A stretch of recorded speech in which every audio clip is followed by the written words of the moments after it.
locura. Eso. No puedes. No se puede. No puedes. Eso nomás te voy a decir. Bueno, les haré caso. Sí, por favor. Si no se puede acabar el mundo. No puedes, que quede claro. Arriesgamos demanda. Que tú, porfa, que no puedo. Bueno, vamos a contarte sobre toda la información, porque le llamábamos Super Lunes, ¿o no? Yo sé que te carga. Es que Super no tiene nada, no tiene una... Es que así le llamábamos históricamente al primer lunes de marzo y... Yo creo que el otro lunes va a ser el super lunes. Quizá hay harta gente que tiene Vamos a tener que prepararnos. esa teoría de que... Vamos a tener que prepararnos para esta hora la próxima semana. Claro, de que todos los lunes de marzo van a ser especiales. ¿Qué lata? ¿Por qué un lunes? ¿Qué tiene de súper? Déjense joder. A lo mejor el jueves, sí. El viernes capaz que sea súper. El lunes, goma. El lunes goma debería llamarse. Vamos a ver cómo funciona. Pero harta gente tiene esto del trabajo, los horarios de trabajo diferidos. Vamos a ver también cómo funciona eso, el teletrabajo, sí. Pero también nos llama la atención cómo fue la vuelta a clases, tú ya lo decías. Exactamente, hoy arrancó en muchos colegios del país el ciclo lectivo 2021. Durante la semana pasada hubo un montón de dimes y diretes, colegio de profesores por un lado, centro de padres por otro lado, el gobierno además también ahí de actor principal con diferentes comidillos. El presidente dijo que esto iba a ser decisión exclusiva de los padres, que los colegios tenían que estar disponibles para recibir alumnos, porque si llegaban alumnos y no había colegio abierto era un desastre. Y bueno, hoy comenzó, pues. Sí, harto que costó el debate y se llegó a una fecha, era hoy, los plazos se cumplen y está ahí todavía mencionándose en los diferentes gremios, pero para hablar de todo esto y mucho más estamos al teléfono con Magdalena Vergara, directora ejecutiva de Acción Educar. ¿Cómo estás, Magdalena? Hola, Francisca, muy bien, ¿y tú? Hola, Todo Eduardo. bien, aquí Magdalena, estamos. ¿qué tal? Buena tarde, qué lindo nombre tienes. Muchas gracias. Nos llama mucho la atención cómo está este super lunes, cómo está la vuelta a clase y también las declaraciones del Colegio de Profesores que ellos aseguran de que no más allá del 5% de los alumnos del país volvieron a las salas de clases. ¿Cómo ven ustedes eso? Mira, yo creo que a pesar de lo que pueda hacer el Colegio de Profesores o lo que haya ocurrido, creo que es un éxito lo que ocurrió hoy día desde el punto de vista de cómo se ha dado vuelta a clases presenciales. O sea, aquí el objetivo que nosotros debiéramos ponernos como país es que efectivamente la mayor cantidad de estudiantes tengan la posibilidad de poder retornar presencialmente por el bienestar de los propios niños, en el fondo. Claro. Y el hecho de que más de 2.000 escuelas lo hayan podido hacer, creo que es totalmente algo muy beneficioso y sin duda es un éxito. Y porque hay que comprender especialmente que aquí en todo momento se ha hablado que esto es un proceso gradual. Nunca se está esperando tampoco que abrieran al unísono todos los colegios de Chile. Eso no podía hacer dadas las condiciones sanitarias, las de cada comunidad educativa en particular. También sabíamos que muchos padres presentan mayor también incertidumbre respecto a esto, niños que lamentablemente no pueden asistir. Entonces creo que tenemos que mirar el aspecto positivo y cómo a partir de lo que se dio hoy día seguir avanzando para que más escuelas le den esa oportunidad a sus estudiantes. Sí, me imagino que también hay todo un proceso psicológico de la vuelta a clases, de todos los cambios que tienen, sobre todo los niños, no unos tanto... puntitos de, claro, qué sé yo, 60 centímetros, sí, con un tapabocas. ¿Cómo se hace ahí? ¿Cómo se hace el trabajo en conjunto de la comunidad escolar, no solo de las familias, para este regreso y sobre todo desde la salud mental? Sí, mira, creo que, tocaste dos puntos que son clave. Uno que estaba dentro de las recomendaciones y las orientaciones que se tenían para precisamente este regreso a clase. Uh-huh. Y un punto en el cual hay consenso absoluto es la relevancia de que existe un diálogo dentro de las propias comunidades. Los colegios han estado trabajando con las familias, con los padres también, cosa de que conozcan ellos los protocolos, con los mismos profesores también, y también, por supuesto, hoy día también con los estudiantes. Exacto. Y ahí lo que nosotros hemos visto mucho es que cuando en la medida que se da este diálogo, en que los niños van conociendo también todo este proceso o los protocolos de medida higiénica, en cómo se les va presentando esto, es muy bien recibido. De hecho, la experiencia del año pasado fue súper positiva respecto de esto. Muchos profesores, yo participo dentro del consejo asesor que conformó el Mineduc para la apertura, y sí, nosotros recibimos a directivos que lograron abrir presencialmente el 2020 y comentaban la buena experiencia que había sido, no solo desde el punto de vista de que para los niños había sido muy provechoso y muy positivo el reencontrarse con sus estudiantes, sino que también, y que es la preocupación de la mayoría, ¿no es cierto?, de que los niños más chicos no van a poder cumplir en el fondo con tener una mascarilla, todo lo contrario. Decían que cumplían mucho. Tenían re ganas hoy, sí. Sí. Entonces creo que esas cosas también, la propia apertura yo creo que va a ir desmitificando algunas cosas, va a ir generando mayor tranquilidad, también va a generar mayor convencimiento y quizás confianza en los propios apoderados y en la comunidad de que es posible mandar a los hijos de una forma segura. Sí, totalmente. Y hay que estar atentos a lo que vaya pasando con la pandemia, porque el ministro de Educación, Raúl Figueroa, decía que todo puede cambiar, que él no descartaba la posibilidad de nuevamente dejar de ir a clases presencialmente, porque claro, todo puede pasar y estamos ahí atentos a cómo van a ir cambiando las cifras. Obviamente esperamos que con el proceso de vacunación, claro, la vacunación asegura un poquito eso, pero me imagino que todo el entorno escolar está ahí al tanto. De todas maneras, o sea, yo creo que es clave comprender eso, que este año efectivamente, y parte de la preocupación de los protocolos de los establecimientos es pensar que este es un año flexible, da esta incertidumbre en la que estamos, que no sabemos cómo va a estar el día de mañana. Claro. Se habla, por ejemplo, de un nuevo rebrote ahora en marzo, quizás comunas que estaban en el sur o en el norte puedan pasar a mejores fases, a 3, 4, y en cambio en la región metropolitana quizás nos devolvamos. Entonces, lo importante es asegurar la continuidad de la formación. Y en eso es lo que los colegios han estado trabajando y por supuesto que durante este tiempo también va a ser de mucha experiencia. Sí. Aquí no es que también se parta y se sepa cómo van a hacer todas las cosas desde un inicio, sino que hay un trabajo, tú lo comentabas antes también, con los propios estudiantes, con los profesores, de volver a adecuarse a lo que es la presencialidad también, el trabajo con los propios papás. Entonces va a haber un trabajo, yo creo, importante estas semanas de lo que es el reencuentro primero, el trabajar con los niños, especialmente la parte socioemocional, el ver cómo están. La agencia recientemente entregó los resultados de una prueba diagnóstica que hizo a los estudiantes para ver en el fondo su situación socioemocional, también cuál es el logro de los aprendizajes que tenían, el nivel conforme al año pasado, y la idea es que los colegios puedan seguir haciendo este tipo de evaluaciones, cosa de tener mejores orientaciones para ver cómo abordarlo, dependiendo, por ejemplo, del nivel de los aprendizajes de cada estudiante, de cada sala de clases, de cada colegio. También los profesores van a poder conocer qué medidas tomar, por ejemplo, cómo reforzar esos aprendizajes. Y lo mismo si pasamos a una situación nuevamente de cuarentena, poder volver a una situación remota, pero como te decía, continuando con el proceso formativo, donde hay un trabajo también que ya se ha realizado con el estudiante presencialmente, entonces que no rompa en el fondo la rutina quizás que ya se ha logrado generar también.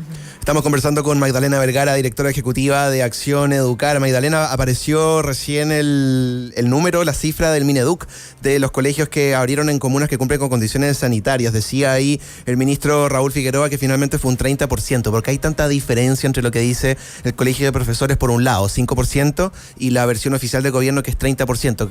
¿Qué hacemos con eso?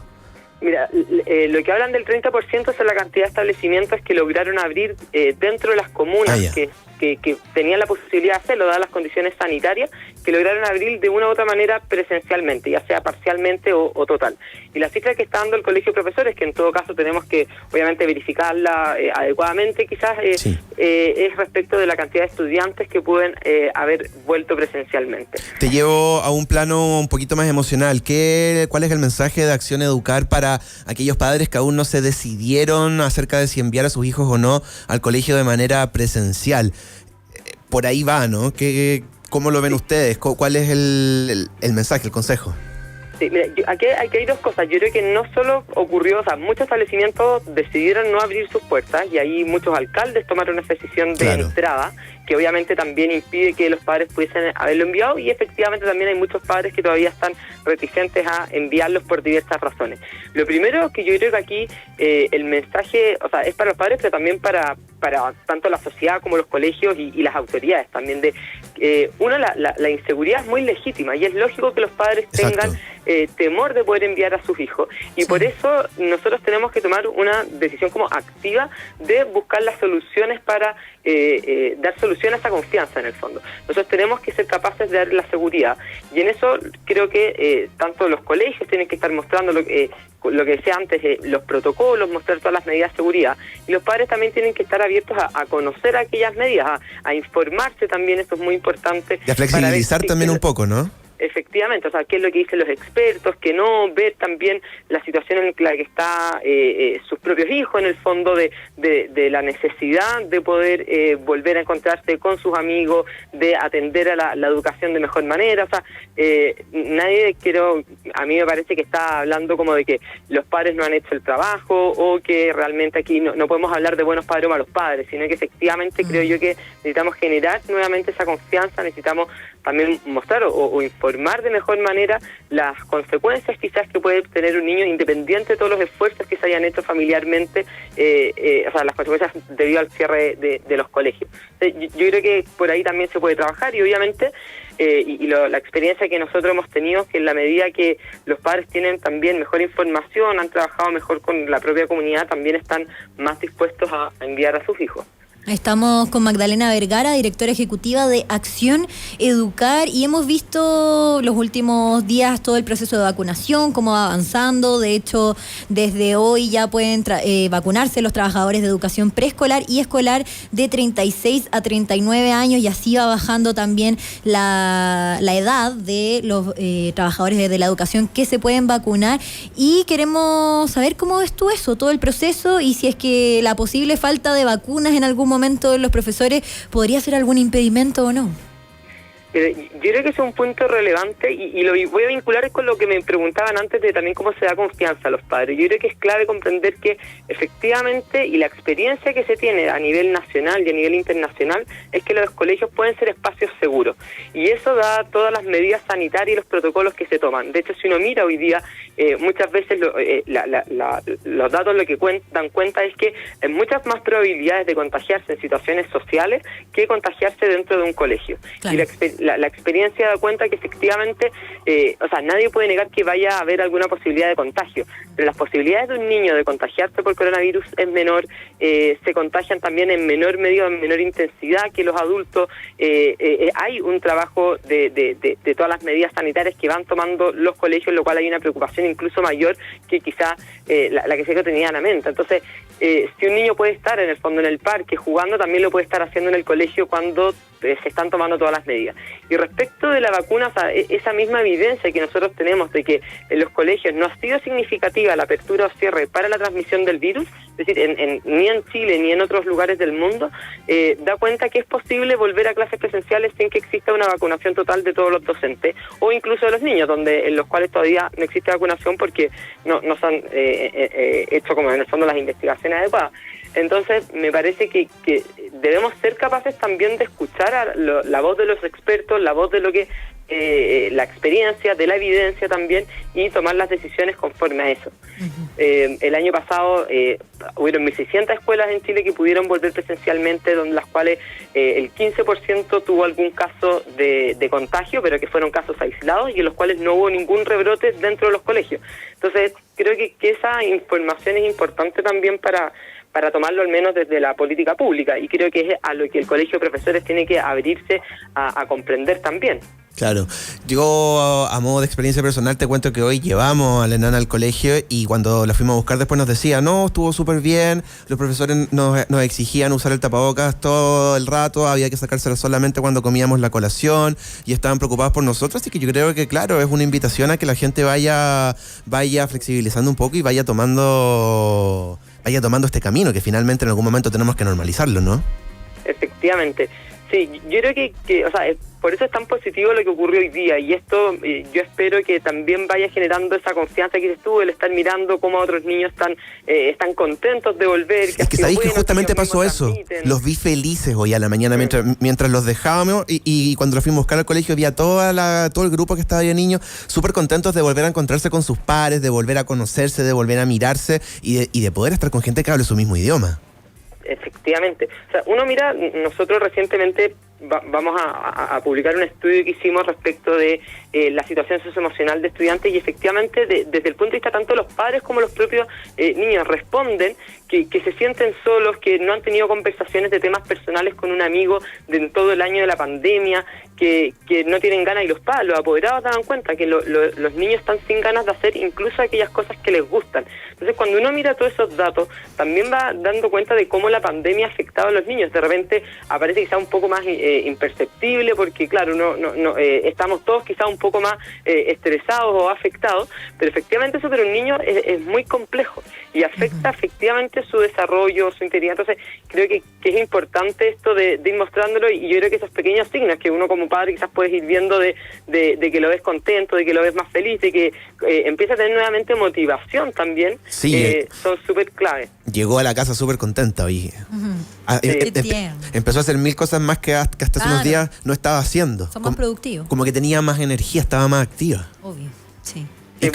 Incluso tenía más ganas de interactuar con nosotros, entonces lo encontré fantástico.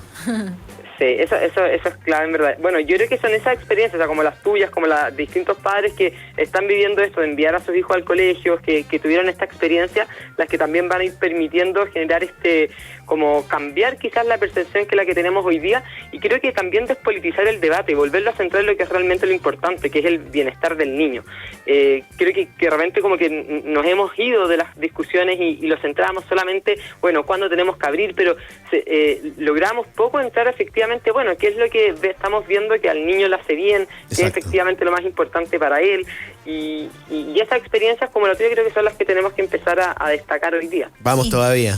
Magdalena, yo también quería preguntarte por un tema que lo hablamos durante todo el año, pero obviamente está ligado a la vuelta a clases y la pandemia, cómo ha afectado a la deserción escolar. ¿Cómo ustedes abordan eso a grandes rasgos? Pero yo sé que es complicadísimo y que podría dar por una entrevista completa, pero ¿cómo está ligado específicamente con el COVID-19, con la pandemia?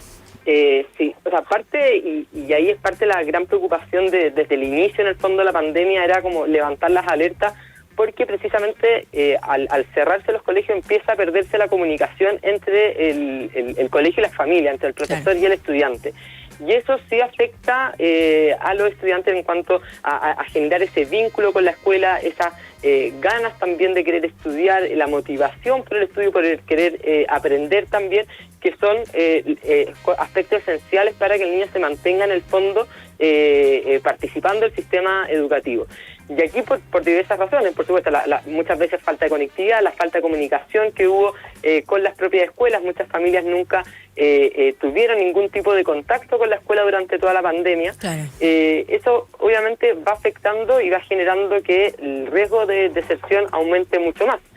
Muchas familias que lamentablemente no son capaces de generar esa guía de aprendizajes o de motivar a sus hijos también a que participen. Sí, la brecha es muy grande. Efectivamente, y lamentablemente no hay que eso, o sea, la posibilidad de deserción en primer lugar está mayormente en niños que son más vulnerables, entonces ahí ya se van generando mayores brechas. Y obviamente la deserción afecta a futuro en distintos ámbitos, no solamente en lo educacional, sino también en otros ámbitos personales también. Claro. En general, las oportunidades que pueda tener también la persona a futuro. Entonces, yo creo que es clave entender, y aquí por eso también es tan importante la vuelta a la presencialidad. Y no daba lo mismo cuando, en el fondo, y por eso es tan urgente que lo hagamos lo antes posible, porque un mes para un niño sí es significativo, y un mes puede significar que uno revierta, por ejemplo, esa situación de deserción de ese niño del colegio. Entonces, por eso era en el fondo la crítica o la preocupación cuando alcaldes decían, bueno, ¿qué importa si partimos el 1 de marzo o el 15 de abril? Bueno, sí importa. Claro. Porque tú puedes generar nuevamente ese vínculo con el niño durante ese mes y revertir muchas cosas. Entonces, yo creo que es importante también atender a eso. Claro, estamos con Magdalena Vergara, directora ejecutiva de Acción Educar. Y para ir cerrando, Magdalena, ¿qué tips nos puedes dar para esta vuelta a clases que es bien particular, bien diferente en comparación a años anteriores, respecto a los protocolos y respecto a todo lo que tiene que ver con la salud mental y física de los niños?